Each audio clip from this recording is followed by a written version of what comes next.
We'll look at a feature called Scheduled Overrides. These are temporary and automatic commands that override the normal time zone functions. They can be applied to inputs, outputs, and override groups. For this example, we'll look at outputs. This output is currently secure 24/7. We'd like to temporarily open it tomorrow from 8:15 a.m. until 2 p.m. Use the pop-up menu and go to Scheduled Overrides. We select the start date. Select the 31st. Select the command we want to give at the start of the override. Here, we want this output to open, which is the default setting.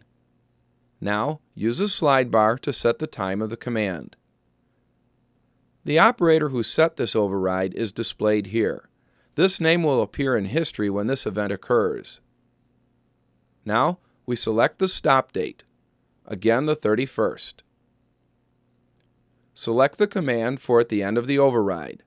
We'll again keep the default selection, as most of the time the stop command is set as return to time zone control. Set the time.